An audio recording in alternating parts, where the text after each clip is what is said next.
Okay, it appears that I'm live, and so I'm going to get started. I am going to get started.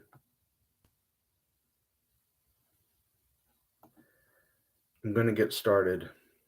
I don't know when I'm going to get started, and once I've gone there, I assume that I will have gotten there. And once I've gotten there, I will get what I've come to get, which is start dumb.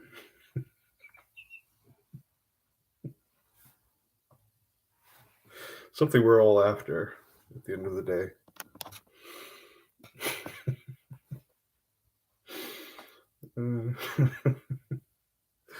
So let's get started, shall we?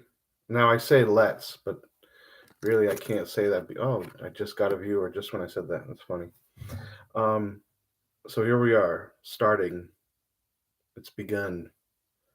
We have begun. So my stream from 2 days ago was summarily. I don't know if it was summarily done, but my stream was cut off. I don't know who cut it off. Maybe I cut it off. Maybe I was wanting that the whole time. If everything that happens to you is something that you want to happen and you have to own that, then at the end of the day, I have to say that I cut it off, even though the internet cut it off. I somehow attracted the cutoff. Yeah. It's funny how you take on the effect of other people. I was hanging out here in Abilene. I first came and I hung out with this one guy, and yeah, and he had a funny affect. He would say something that was a statement, and because I'm a good listener, I let people say things and then I don't say something immediately in return. I'll let them continue talking because a lot of times what I notice is that people say something, but they're not done talking. And if you wait long enough, you'll notice that a lot of times people have more to say. And a lot of times it's in their inflection. It's there's like a there's like an emphasis towards the end of their words, you know. And then this happened, and it's almost like they're going to say something else, and a lot of people don't really notice that. But I think what's also happening is that start we're all in extreme competition with each other, so we're always trying to get in the next, you know. But I unlike others, would listen to what he had to say, and at the end of what he had to say, he would pause, and then after pausing, he would do this motion. He'd be like, yeah, yeah, yeah. like something like something that he said was so amazing and powerful and moving. And he was noticing how he was seeing me understand him, and he was seeing the how the realization and the epiphany was dawning upon my face and my entire being. And even if it was a mundane thing, he would do that, and I thought that was really cool. So now I've taken that up. Yeah, yeah. Another affect to add to my lists of affects to draw upon whenever I so choose. So anyway, uh, yeah, I want to kind of finish on this topic. And where shall I begin? Um, Let me just begin with today. Today, I was scheduled to work with a friend, and that didn't happen so far, anyway. And they might still try and contact me to do some work, but right now I have my phone turned off, so it's a neighbor. If he wants to work with me, he can knock on the door or ring the doorbell, and I'll probably say that I am otherwise engaged. But I fell into my bed earlier today and I rested. I attempted to rest, and as often happens, my attempts to rest are disturbed by a whole bunch of thoughts, what I have previously referred to as mental diarrhea, you might say. And in the midst of all that, I try to think of something that's good and positive. And what I came to was something I often come to, which is, what do I want? It's a question. What do I want? What do I really want? And I asked that question, and it's funny. It's funny how we are. It's hard to know exactly what you want because what you do in your day to day is what you really want. So what I do is I want to, lounge around all day and or for most of the day. I want to meet new people and get to know them for a period of time until they find something unsavory about myself, and then I want to distance myself from them.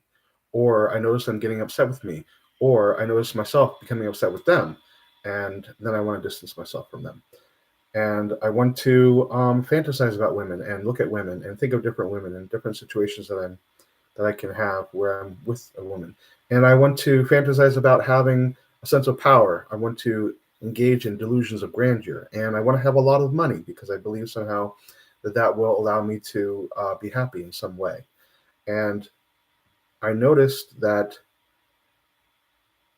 instead of kind of going through that whole retinue, that whole list of shameful things that I have to admit that I want, I admitted something else, which is that I want to be happy all the time. And that is a constant, that's been a constant through my life. Someone somewhere once informed me that it's possible to be happy all the time. And I sort of believed that person. And I've taken it ever since with me. And I said that.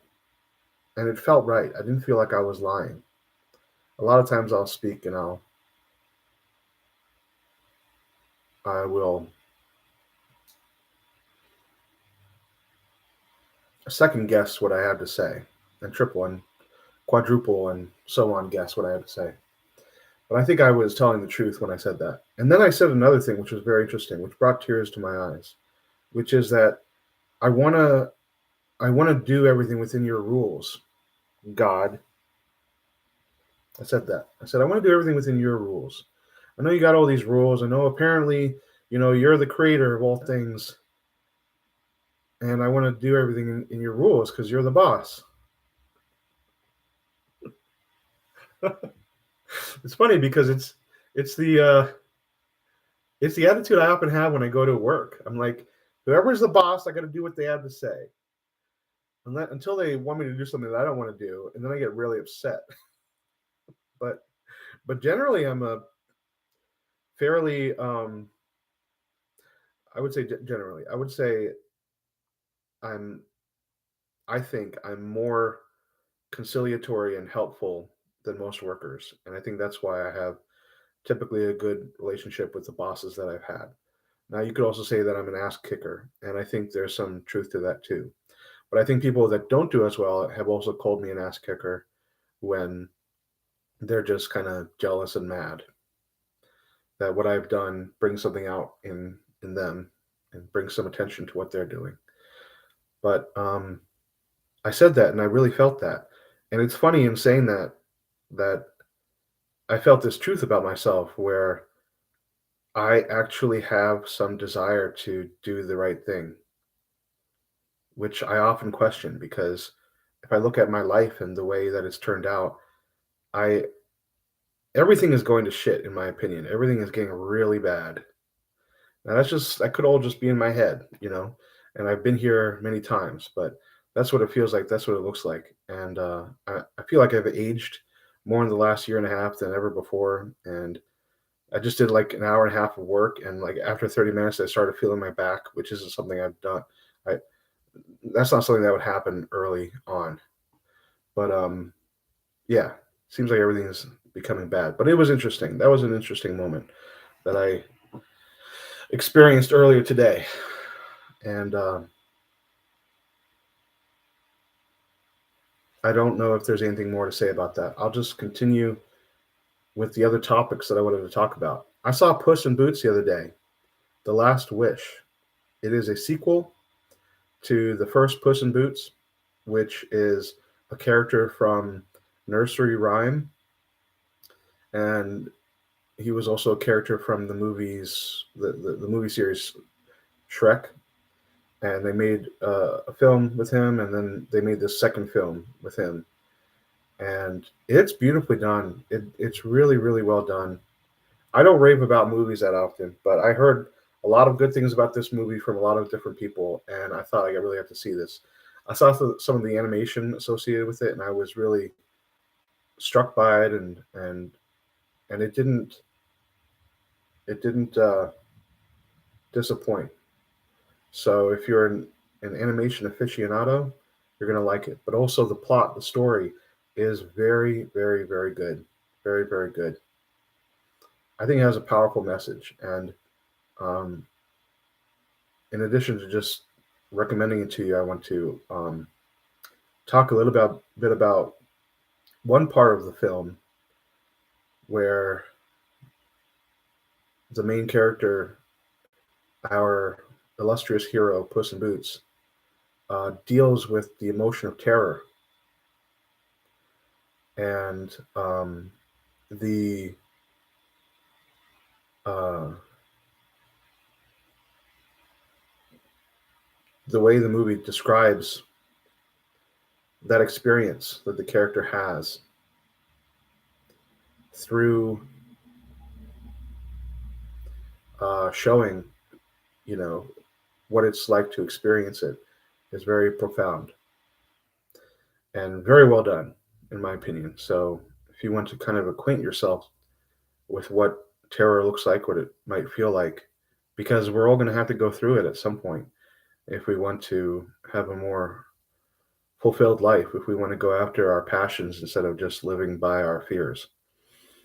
So, yeah. Another thing comes to mind, and I just feel like I don't feel that I'm riffing so much and mostly just adding, mostly just filling, I feel at this point. But um,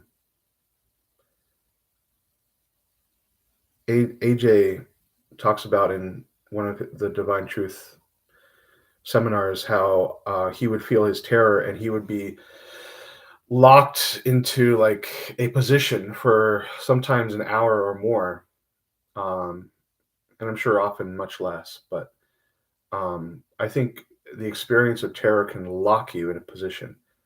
And what I've done is when I've felt terror, like I was watching this documentary about bugs in Australia, and I was looking at some spiders. Ooh, just thinking about them brings me some shivers. And I would feel myself kind of harden up. And what I do is I don't appreciate that that's the experience of terror right there. And I don't just let that happen and try to breathe through it. I try to unlock myself, unfreeze myself, maybe a little bit too early. So it might be something to consider if you ever get to the point where you see yourself freezing up because of something you've thought about. Um, I don't know that it's necessary for you at that point to do everything you can to move away from that position of lockup. You can instead breathe into it as much as possible until, presumably, I haven't done this myself, but presumably your muscles um, untense on their own. So it's something I'm going to take into my uh, handlings in the future. But maybe I can make this a rather short stream. We'll see how it goes. But I just remember these very powerful points that I felt would be good to cover. And one of them was just recommending Puss in Boots. And I talked about an event where I experienced a lot of fear. And I finally kind of noticed that that was fear. Whereas a lot of times in the experience of fear, we're so um, invested in not experiencing our fear that we will do everything in that moment to try to get out of that experience of fear. And what was interesting for me was just realizing it, just just realizing it, because I'm actively in a state where I do not want to feel my fear. I just don't. I really don't. And that's probably a lot to do with why my life is in such a bad situation right now. When I say that, it's like my health and other things, but it might not actually be as bad. But that's how I feel about it. But anyway, I don't want to feel my fear, and things are looking rather grim, and things don't feel very good. And it was interesting for me to just notice that fear, and I almost felt like I could just see it as an emotion to be felt, that I didn't have to be afraid of the fear, and I could just feel it. But I could just be talking nonsense and blowing hot air and pretending that, I learned something when I didn't. Because at the end of the day, I did not then experience the fear. Um,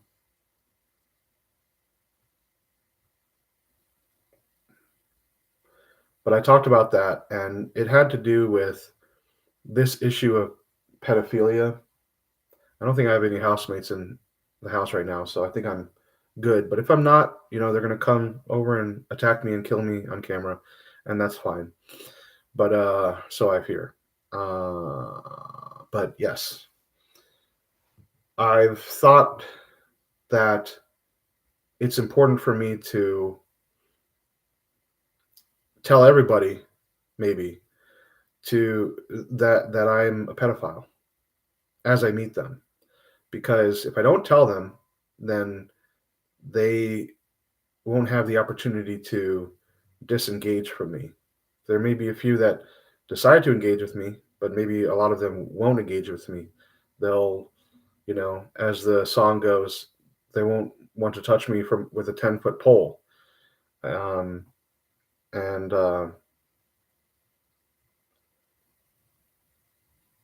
and the reason why I think about that kind of thing is that it's always an issue for me to uh, to meet new people or to have new situations, or you know I'm meeting new people all the time. And with the way my life has been going, I'm so very drawn to moving into new locales and just starting up again.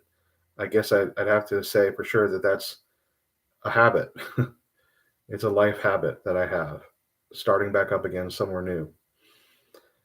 But what happens is that on my mind, there's this load that they don't know that. Basically, the way the narrative goes in my mind is they don't know that you're a pedophile, and when they know, they're going to want to distance themselves from you, attack you, want to kill you, or want to make your life hell in some way. Um, and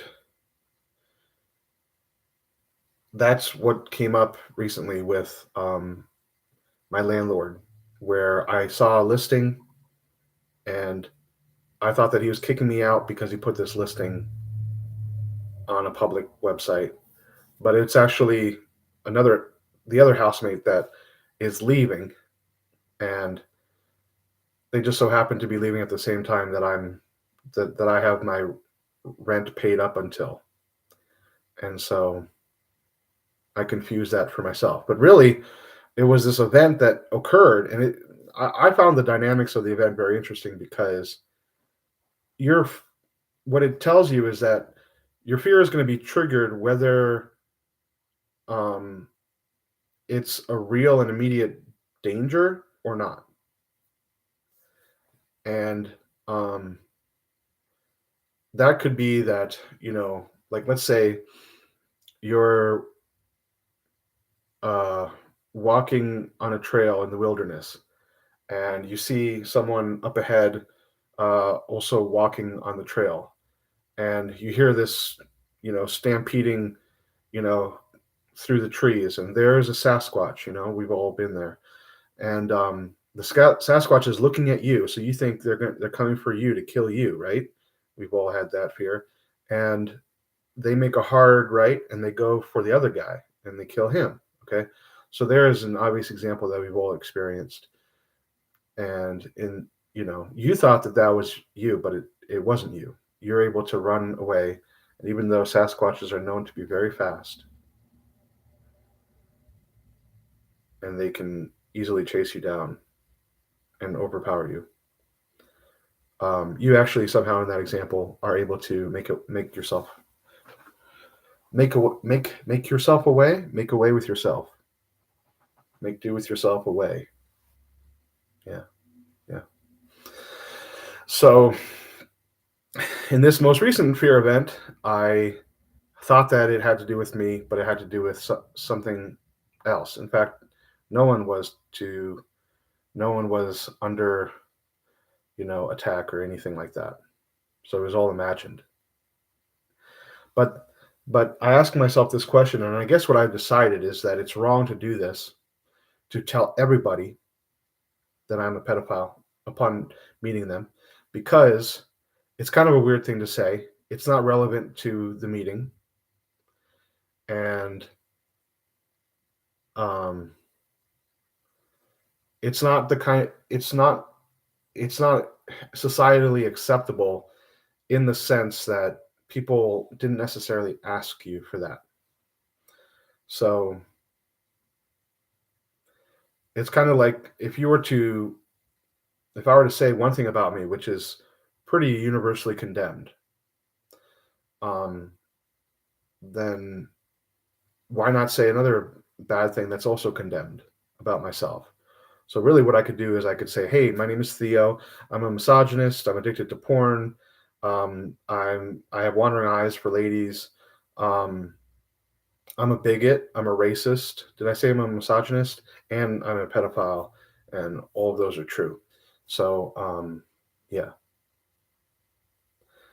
like that's no one asked me to say all those things. Now I could conceivably do that, but it doesn't make sense to me to do that. The only thing is that if I want to be truly honest at all times, which is kind of one of my goals, I say kind of, you know, I don't know how true. If I really wanted it, I would be honest all the time. If I really wanted to be, I would be. But I'm not now, so I can't really say that I really want it. But I kind I have wanted to be more honest than I see a lot of people being, and so I have been. So one of the principles of honesty is to not withhold, and that basically means that if you want to say something, you need to say it.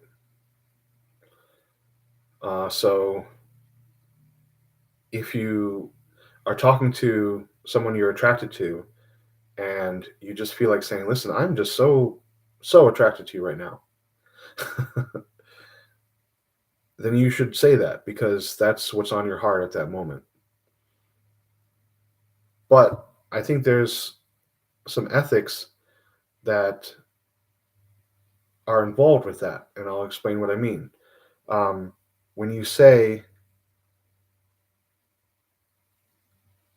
what's on your heart, you need to be aware of whether it's relevant to the conversation. And it is relevant to the conversation to say what's on your heart if you're having a conversation. But let's say you're getting lectured to, and in the middle of the lecture, you want to interrupt the lecture and say, "Professor, I'm so attracted to you." That's not relevant.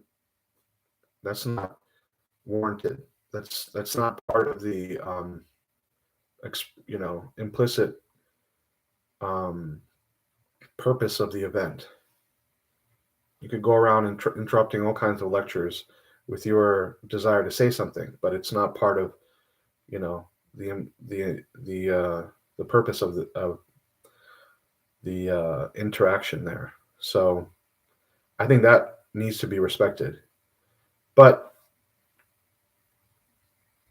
I basically feel that Like I was working with this one guy, and he had brought up how um, if you're somebody that if you're a pedophile, you should be like thrown away or locked away, and the key should be thrown away or killed. That was his sentiment. And at that moment, I felt like saying that I was a pedophile because it was relevant to the topic of the conversation at that time. But I didn't want to say that because I was afraid of what would happen in the work situation, and then I would lose my job, et cetera, et cetera, et cetera. I kind of feel that at some point I'm just going to see how terrible it is to languish in the guilt of losing the opportunity to say something and then just say it all the time, say things all the time. Because what happens is I languish for long periods with guilt about not speaking when I was supposed to speak, not standing up for truth. And that is very miserable. And right now, I don't appreciate fully how hard I'm making it for myself. A lot of times when I have told the truth, it my life, well, I would say most of the time, my life has been better for telling the truth. And yet, I still am afraid that it's not better. So I can see that things have been better by telling the truth, but I persist in my fear. So that's kind of how fear operates. You neglect truth. You're actively not wanting truth, I guess. I don't know. But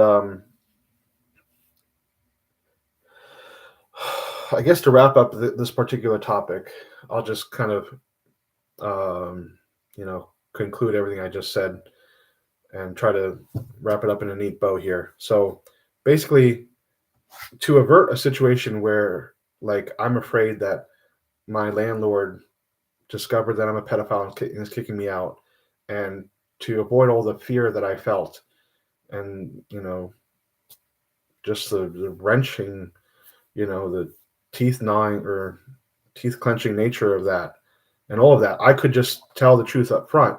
But I don't think it's appropriate because it's not necessarily relevant to the conversation or relevant to what the person is wanting to know about me when I meet them. So it is interesting, though. I do want to say one more thing about this. Initially, when I met my landlord, we toured the house. I told him, listen, it's a little bit too much for me, and I'm not haggling with you. I just don't see myself getting this at this price. I might decide to do that, but I at this point don't feel that I can do that. And I was just being completely honest because I felt that it was more loving to do that. So I did. And he said, well, he actually told me right there that well he could do it for less. And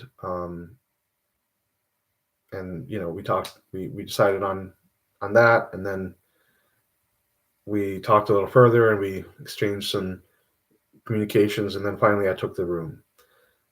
But at the end of that meeting, he asked me as I was walking to my car, "You're not a dirtbag, are you?" And initially, because I know that for some people can mean like a sexual degenerate, a sexual deviant, a pedophile, someone that rapes children. I kind of hesitated, and it was my fear of what will he say? What will I lose this opportunity, or will he come and find me and attack me, or just attack me right there, prevent me from getting into my car, or just think of me badly as I drive away? That by itself is enough to deter me from speaking the truth. But instead of saying, "Well, do you mean pedophile, or do you mean someone that's just like dirty, someone that's unkempt and doesn't take care of you know, the lodgings that he's in, or a general all around bad dude?" And I chose not to say that. Instead, I just batted it away by saying, no, no, no, no, no, no, I'm not. I'm not a dirtbag. So I actually did have the opportunity right there to clarify what he was asking me, and in that clarification, I might have revealed the truth, one truth about myself. But I didn't want to do that. I didn't want to ask for clarification, and then if he were to directly ask me, oh, well, then are you a pedophile? Then I I I would have felt that I would be directly lying to a direct question, and there was no way out of that, and I'd have to tell him the truth at that point. But I so wanted the opportunity of living here, and now that I'm here, it's not been that great because I live with Air Force people, and I don't know. Yeah, maybe everything would have been better if I just told the truth right then. Because I've also agonized about that particular part of the conversation that we had.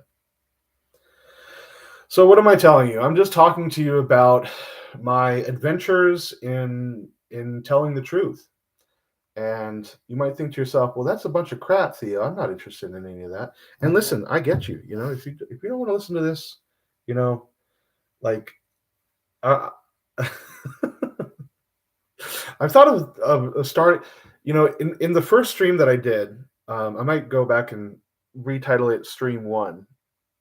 I've done streams in the past few years, but like part of this series, whatever it is, in that first stream, I was like being very honest about how I felt and about possible feelings that people had towards me.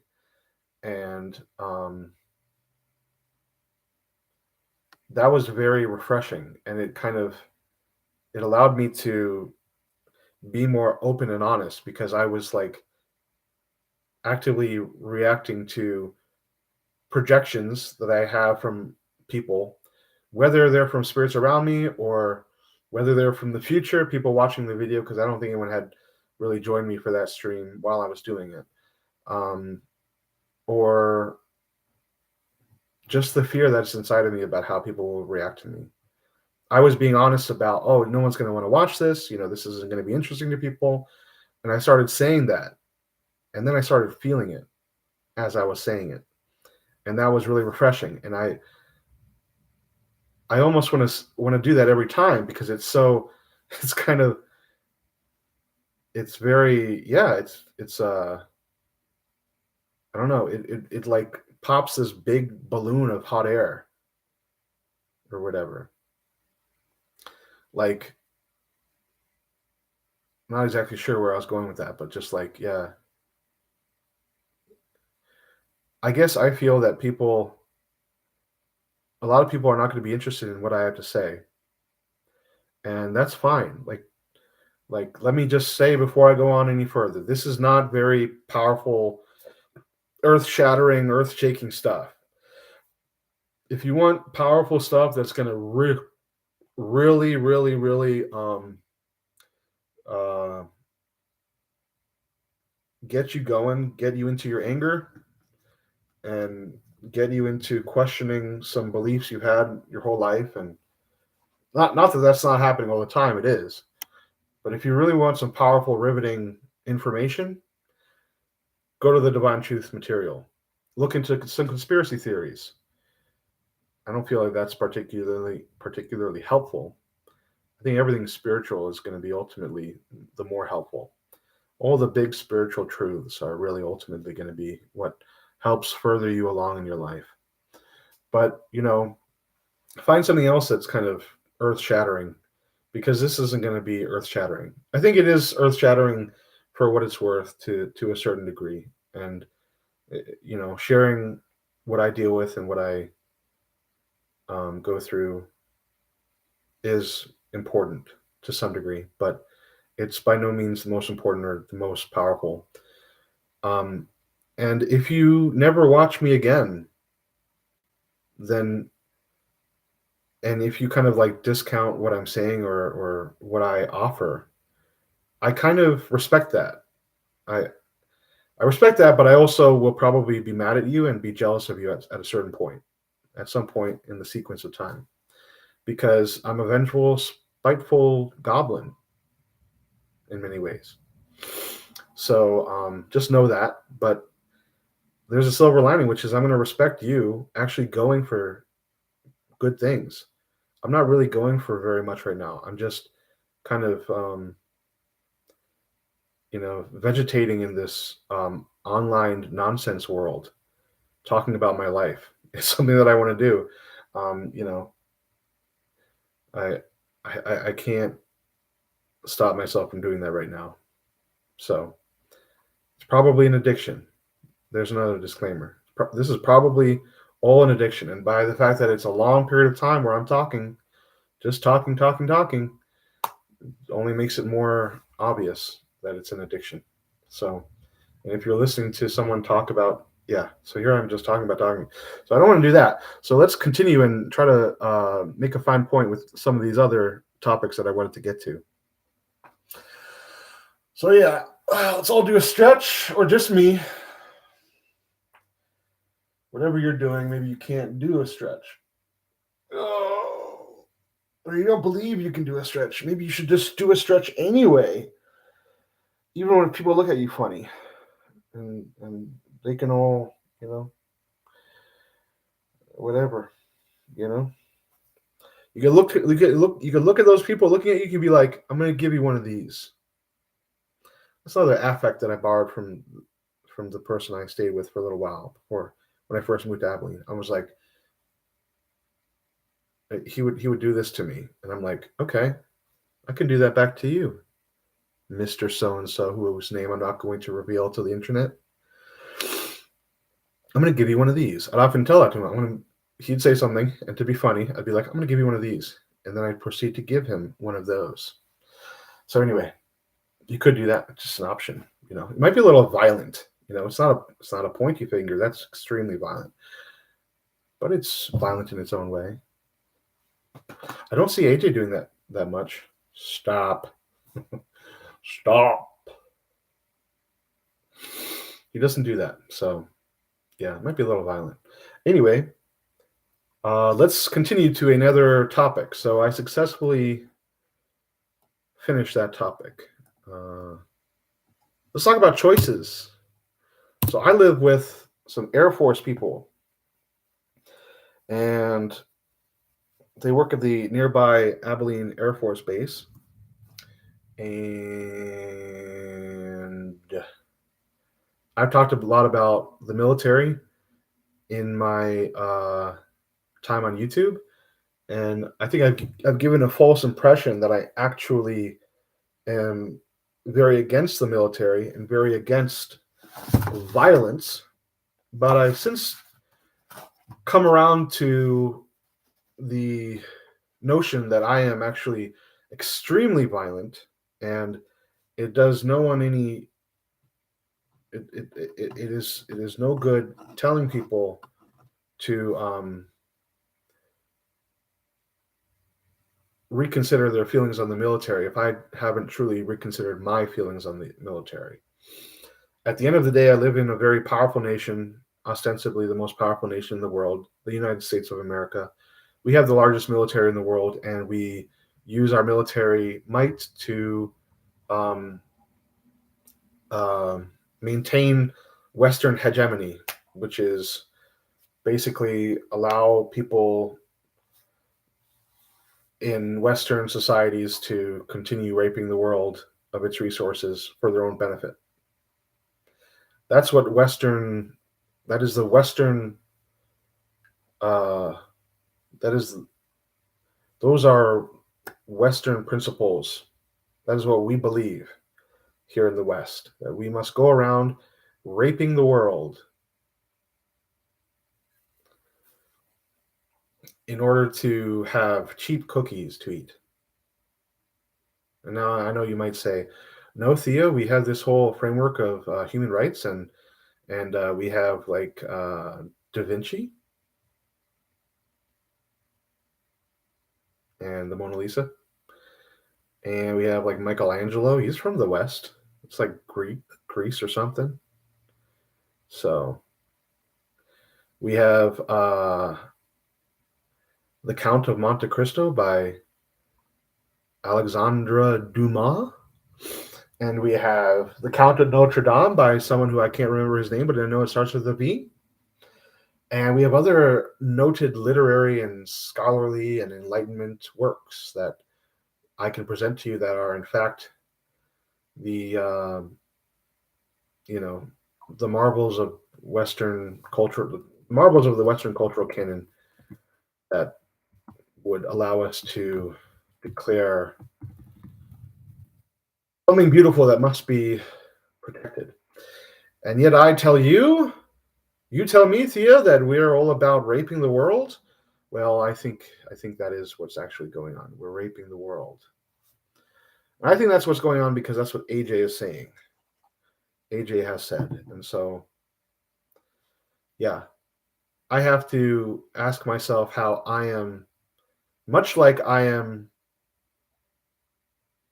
attracting an event where the internet gets cut off and my stream gets cut off, I'm also attracting this military that goes around and rapes the world of its resources so that I might have um, cheap cookies and an easy place to rest and the opportunity to not work too hard and all these cheap conveniences that are not ultimately beneficial for myself or others. So there we have it. So that's one thing I wanted to say with regards to the military.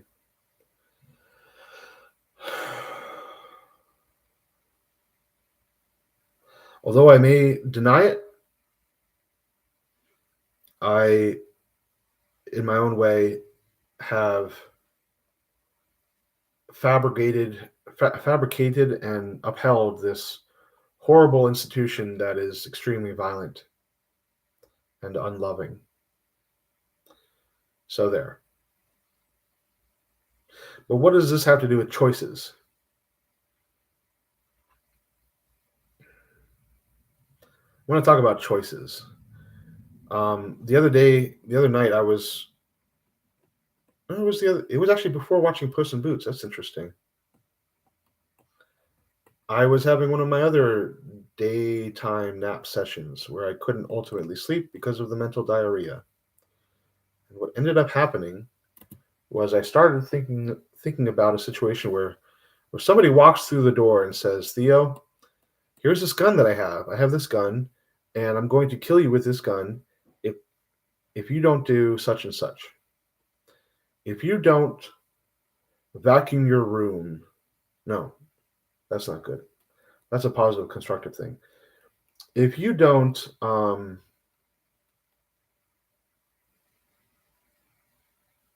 if you don't do something really bad, I'm going to kill you. So either do this really bad thing and I let you go, or don't do this really bad thing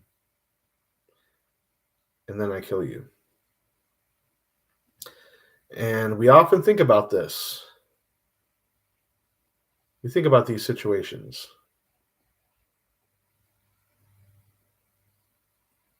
What am I talking about? I'm talking about gun ownership. I'm talking about justifying violence. We often think that it's very possible that we get into a situation where it's either them or me.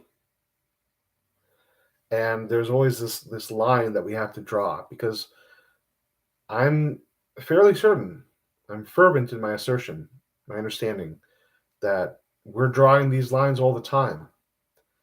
That if you want me to kill a family member that I love, I'll let you kill me first before I do that. If you want me to kill another innocent person, I will. As long as they're not a family member, I might just kill them, just so that I don't have to be killed. And it's interesting that we make these fantasies, that we draw these lines with our imagination. We think of these elaborate circumstances, that usually we relegate these stories and these scenarios to movies, which are fantasy in themselves, right? But I think in our own private lives, we think about these sorts of things a lot, and we also conversate about them. We have dialogues and converse about them. So, what I really want to ask is there a third choice? So, if someone barged in my room with a gun and said, "Here, I want you to kill this 60-year-old man.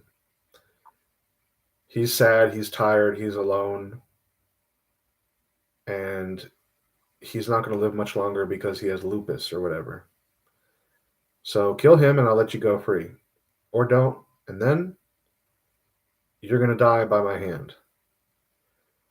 It's interesting that we think about these things, and it's interesting that what's presented in our own imagination is that we only have two choices. We actually say that we only have two choices. And I'm reminded of the trolley experiment. If you ever want your mind thoroughly fucked for 10 months straight, look into the trolley experiment, the trolley, whatever, trolley problem, I guess, maybe.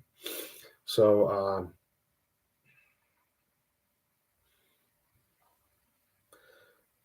what I really want to ask is there a third choice?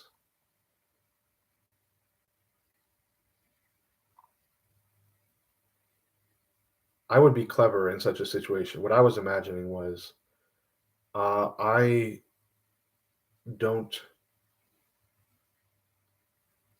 I don't agree with either of those choices. I will choose neither. I would do something like that.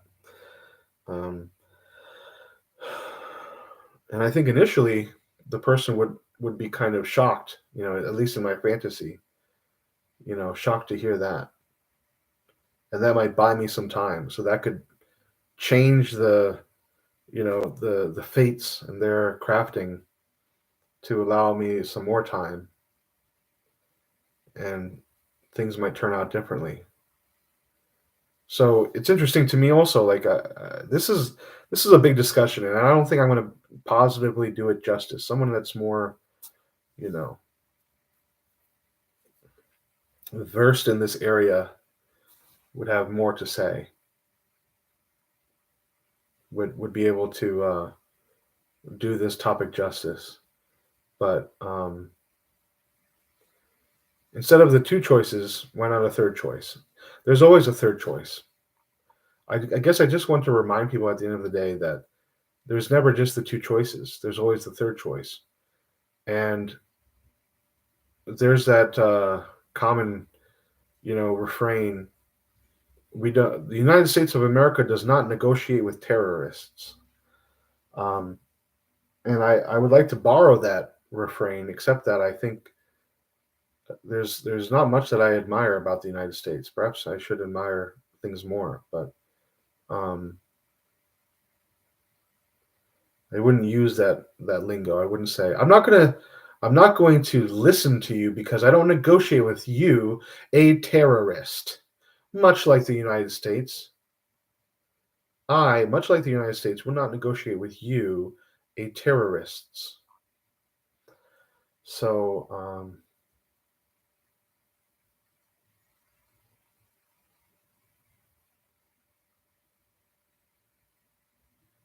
yeah, I find it interesting. I find it very interesting that I'm backspacing. I'm deleting that topic choices and only have one final thing to cover, which is financial advice. But I wish I could do that more justice. I think it's one of many things, it's one of many ways in which we can have a private session with our own fear. We can think about these scenarios and we can think about doing the most loving thing because that might not actually happen. None of those things might actually happen. And while a lot of people will, I believe, think of these situations with the intention of justifying their own violence, at the end of the day, I think it is an important thought experiment to have because what the moral thing to do is in any given situation is a good question to ask. So even though the trolley experiment is going to fuck you 10 ways from Sunday or to Sunday as it goes, I don't know how it goes. Um, it's kind of good to look into it. And I say that even though I told a friend that I don't like that by itself. Can I just finish that topic by saying time is very interesting and events and the law of attraction are very interesting. I think the power of having a nonviolent stance, such as what MLK or Gandhi used, is that to me they made the third choice. Instead of acquiescing or reacting with angry, violent behavior, they they did nonviolent protest, which is like a proactive um, gesture of non-compliance. So instead of saying, I'm going to kill that person so you don't kill me, or no, I won't do that and you can kill me, I'm being non-compliant with the whole thing and saying, like,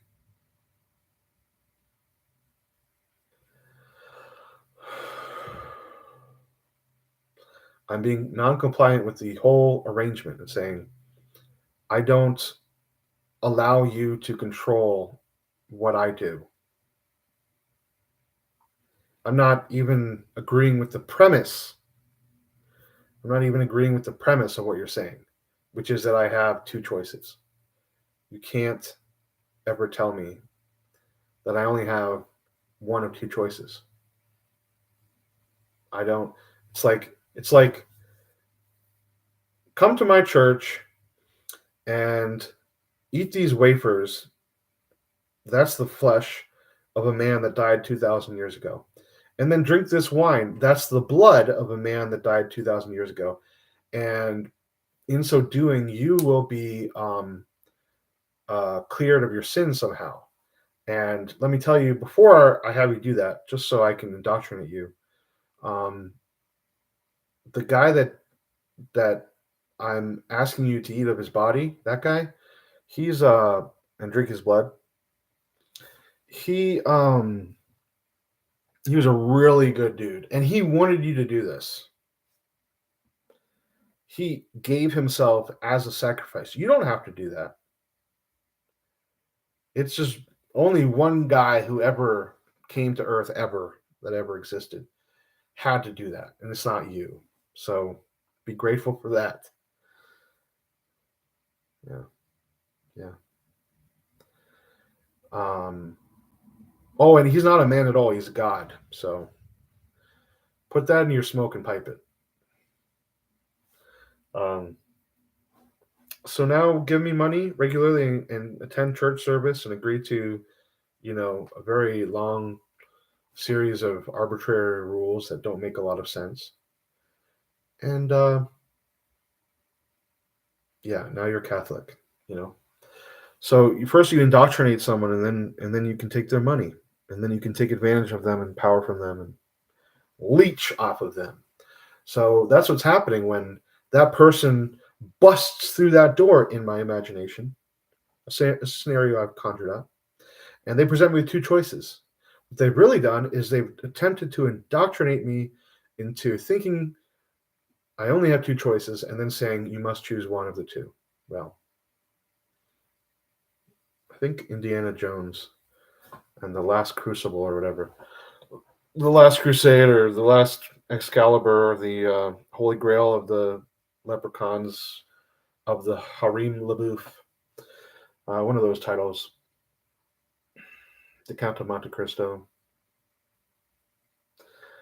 had that as a theme in the final parts of the movie where he chose another choice, which was pretty cool. Pretty well done. Anyway, I think that's all I had to say about that topic. So I have, whew. Oh, can we all breathe a sigh of relief? God, it's over. whew, like I got it like 30 minutes ago, and he just kept on talking. But anyway, so let's dive deep down into the last topic. Even though I'm tired. I don't know about you, but what say you and I go and get some donuts at the local donut place and eat the donuts with our mouths, and then feel good for a instant, and then ultimately suppress our dark emotions instead of going on with this charade, this whole stream thing, you know? Yeah, let's do that. Theo, what the hell are you talking about? Just talking about getting some donuts, man. How was that not clear? I was very explicit about that. That should not have been strange at all. Now I'm upset with you for asking. No, um, I'm actually really tired, and I don't have. I'm still regretful. I'm regretful that I lost that stream that was cut off, which is ultimately situation that I created. Damn it! Why am I creating those situations that I don't like? That's a good question. So I want to finish with this one last topic, and honestly, because I'm tired, because I don't feel like I'm riffing and etc. as well as I have in the past. Let me check if I have any comments. Because of that, let me keep it very brief. By the way, if you are watching, I don't know if you are watching because I can't see how many people are watching. It helps me out because I don't want to feel my fear. Um, you may leave a comment and I will get to your comment or question. And that you have the ability to dismantle, steer, dominate the conversation, and you can actively watch my face turn into a crestfallen. You can say I'm a doo doo idiot if you want, and at least for right now, I will not ban you. I might discover how to ban you and then ban you, but for the present moment, I don't know how to do that. So I won't ban or boot you or scoot and root and toot you. None of those things. So you may do that, and you may, you have the ability to watch someone become crestfallen. You can watch someone disintegrate and turn into this horrible, misshapen husk of what they once were on camera by your comment. You have that opportunity. Just a reminder.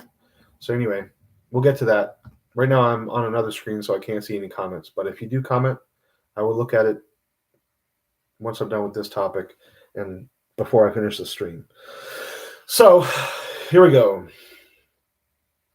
Financial advice. I was getting some financial advice from someone the other day, and the guy was talking at length. And all I really wanted to talk about was how do I get money and be happy and trust that God's going to give me money continually, like the birds of the field, or the lilies of the field, or the birds of the air, and the ponds of the flowers, and the fronds of the discussions. And yeah, why can't, like the aardvarks are always going to find their ants. And damn it, I don't believe I'm always going to find my ants. I think at some point I will lose place of my ants. And I will not have the sustenance that I believe I require to continue in this world. And that's why I have to continually place myself under the boot of the man and allow myself to be dominated, a cog in a machine, as it were.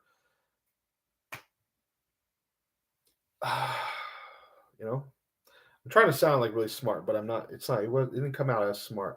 I think the emphatic gesturing contributed to that, but it's not that smart if you play it back. Um, but yeah, like we're all like being dominated in our jobs because we want to be, because we're too afraid of going it our own or learning the positive lessons from the job or whatever. That's not entirely right. I can't say we're all being dominated in our jobs. I'm not that knowledgeable. That's what it feels like. I feel like a lot of the jobs that are out there are not positive, but I think you can learn something from pretty much every job. And I think the point is to just be more engaged in what you want to be doing. I think a world where we all go by God's rules. You're not going to have to sign like 4 pages of a contract when you get a new job if you're going by God's rules. That's a whole nother topic of conversation. Like contracting. At some point, if I get through this lull that I'm experiencing, I would like to 1099 every single job that I ever start. You know, it's normal for someone to shove a W-2 in your face, and by signing that, I think you're basically becoming an employee. Um, but if you do a 1099 instead of that, which you might have to come with a 1099 ready. I don't exactly know how it works, so you can't honestly take my advice as helpful in this regard. But as I'm kind of learning more about it, that's what I'm understanding. I did do a 1099 with one of my previous employers, my brother-in-law, when I was replacing window wells with him, and I would have to pay more in taxes later. But I think it can even out better if you're afraid of paying more taxes. If you list your business expenses, of which the gas that you take to go to work or the clothes you buy for work, things like that, you can list as a business expense because you're kind of like you're a contractor, which is kind of like a business owner. And so much like a business owner would list all their business expenses and take that from the total income that is being taxed, or for them, I guess it's profit or whatever. You also, as a mini business owner, can put down your business expenses, and then that's removed from the total that you're being given or whatever income you're generating. So I think that would be a good thing to do. It's one of the things I want to do. But I was telling a friend of mine, I want to know how to make a lot of money and I guess, be free of fear at the end of the day of not believing in God, who apparently wants me to be very abundant and live in abundance and happiness and have all that I desire at my fingertips so that I can manifest a beautiful destiny for myself moment to moment. But I don't trust that now. So how do I trust that? And instead of answering that question, which is what he was supposed to do, he started rattling off a lot of financial advice, which I didn't care for. It's a lot of things that I've heard before. But one thing that I actually had heard before, but I didn't think it was particularly profound. Although when he told it, it was a little more profound for the following reason. He said, "You know what, Theo? When you work for somebody, you have to see it like this. You're making a certain amount of money, and they're also making a certain amount of money off of you.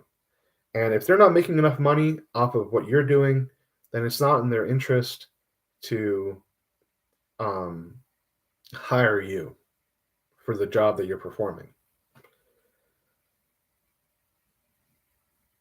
And when he said that, I thought about value, and I tried to kind of like, instead of making it about how much money you're getting, how, you know, can we make it, can it be more expanded? Can it be more about love than about numbers and cents? Maybe it needs to start with numbers and cents. Numbers and cents? Numbers and cents. Dollars and cents? I'm sorry. um,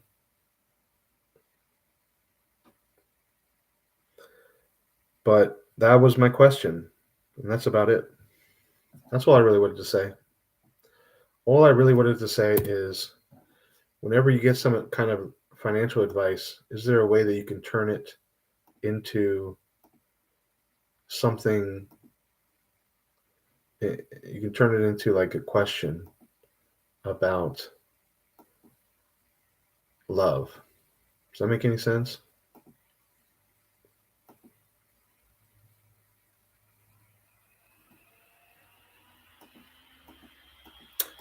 don't think it does make a lot of sense. As I said, I'm very tired, and I'm not as engaged with that particular topic as I was a few days ago when the guy brought it to my attention.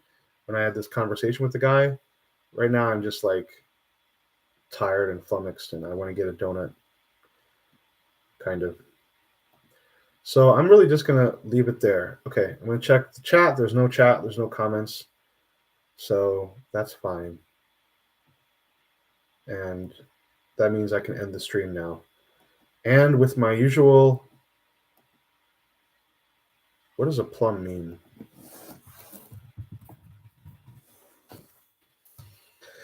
Self-confidence or assurance, especially when in a demanding situation. With my usual aplomb or lack thereof, I will end the stream with nothing. I will say nothing of any particular importance. I will offer you no final closing statement. I will not endear yourself to me by dishing out a well-worn final statement that you know me by. No, I will be as blasé and plain and yet diverse by just finishing the stream by saying, what shall I say? What's the last word that I'll use? I will just say goodbye. So I will say, and here we have it, goodbye.